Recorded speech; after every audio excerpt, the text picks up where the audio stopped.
Bismillahirrahmanirrahim. Assalamualaikum warahmatullahi wabarakatuh. Apa kabar Ustaz semuanya?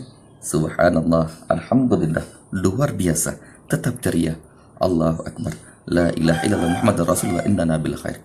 Yang dirahmati Allah Subhanahu wa taala, untuk mendapatkan keberkahan dari Allah Subhanahu wa taala, mari sama-sama kita awali pertemuan kita pada hari ini dengan melafalkan al-basmalah seraya berdoa kepada Gusti Allah Subhanahu wa taala.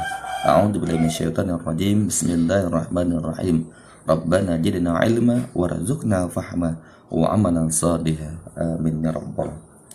Baiklah semuanya, pada hari ini kita akan melanjutkan materi kita dengan tema mengetahui kisah Nabi Muhammad SAW. Subtema kisah keteladanan Nabi Muhammad SAW berkaitan dengan amanah dan siddiq.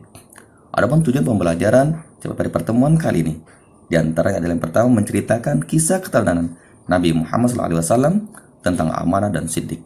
Yang kedua, menunjukkan contoh keteladanan yang dimiliki Nabi Muhammad SAW tentang amanah dan siddiq. Dan yang ketiga, mengidentifikasi dalil nakli yang berkaitan dengan amanah dan siddiq. Nah, sebelum Ustadz menyampaikan materi kita hari ini, terlebih dahulu Ustadz mengucapkan minal aidin wal faizin, mohon maaf lahir dan batin. Mudah-mudahan ibadah yang kita lakukan di bulan Ramadan diterima di sisi Allah Subhanahu wa taala. Amin amin ya rabbal alamin.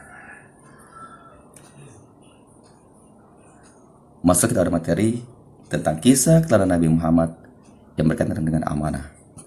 Amanah berarti dapat dipercaya. Rasul menganjurkan kepada umatnya untuk menjaga dan melaksanakan amanah dengan sebaik-baiknya. Jangan sampai menyalahgunakan amanah yang telah dipercayakan kepada kita semuanya.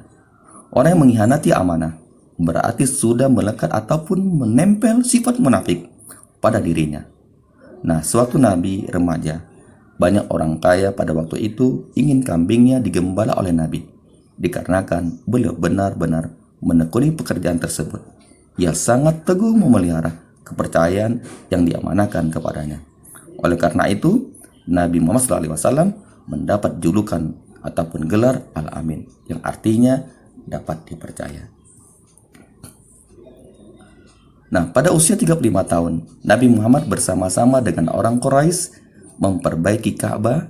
Nah, ketika pembangunan sudah sampai ke bagian Hajar Aswad, bangsa Quraisy berselisih paham tentang siapa yang mendapatkan kehormatan untuk meletakkan Hajar Aswad ke tempatnya semula. Karena masing-masing kabilah beranggapan merekalah yang paling pantas untuk melakukan hal itu. Nah, pada akhirnya Nabi Muhammad ditunjuk sebagai hakim. Beliau mengambil selendang dan kemudian Hajar Aswad diletakkan di tengah-tengah selendang tersebut.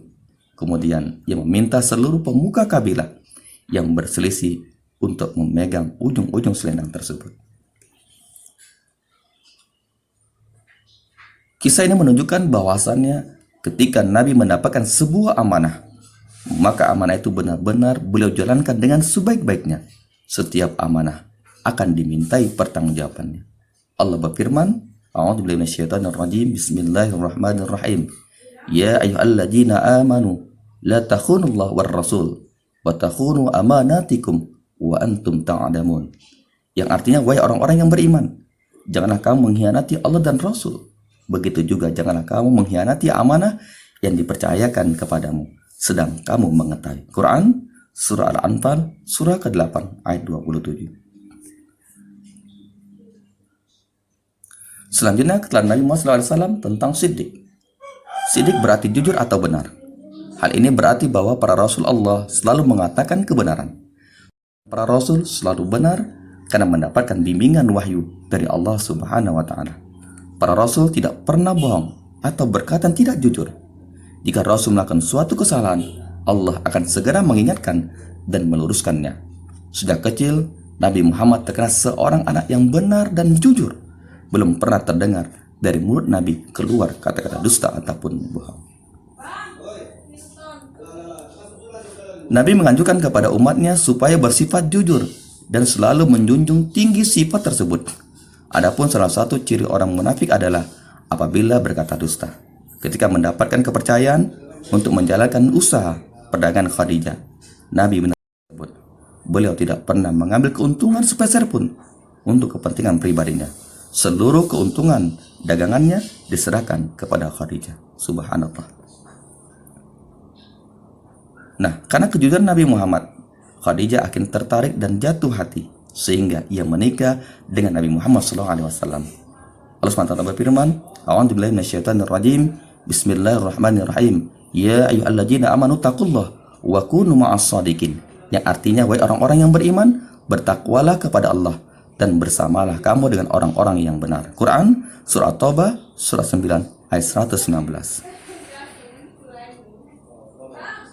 Nah, Ustaz banggakan dari kisah tadinya, dapatlah kita ambil beberapa kesimpulan. Di antaranya adalah yang pertama, amanah artinya dapat dipercaya, lawannya khianat.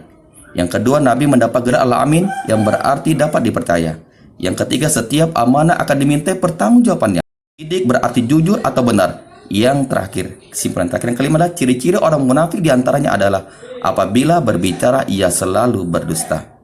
Nah, Ustaz banggakan, kalau kita amanah, kalau kita jujur, pasti banyak orang yang senang kepada kita. Sebaliknya, kalau kita tidak amanah, tidak jujur, maka banyak orang yang akan membenci kita. Inna sidqa yahdi ilal birri wa innal birra yahdi ilal jannah. Sungguhnya kejujuran itu akan membawa kita kepada kebaikan, dan kebaikan itu akan mengantarkan kita kepada surganya Allah Subhanahu wa taala. Nah, saudara mati Allah Subhanahu wa taala, sampailah kita pada tugas di rumah. Adapun tugas di rumah adalah yang pertama, tuliskan 2 contoh perilaku amanah dalam kehidupan sehari-hari. Yang kedua, sebutkan 2 manfaat jujur yang kamu ketahui. Harapan Ustaz, mohon kiranya tugasnya dikerjakan dengan teliti supaya apa? Supaya nilaimu nanti mumtaz excellent. Amin amin ya rabbal alamin. Itu dimuliakan Allah Subhanahu wa taala. Demikianlah materi kita pada hari ini.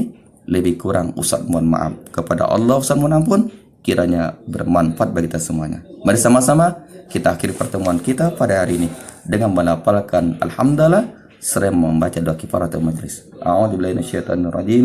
Bismillahirrahmanirrahim. Subhanaka wa bihamdika asyhadu an la ilaha illa anta astaghfiruka wa atubu ilaik. Akhir kalam, fastabiqul khairat.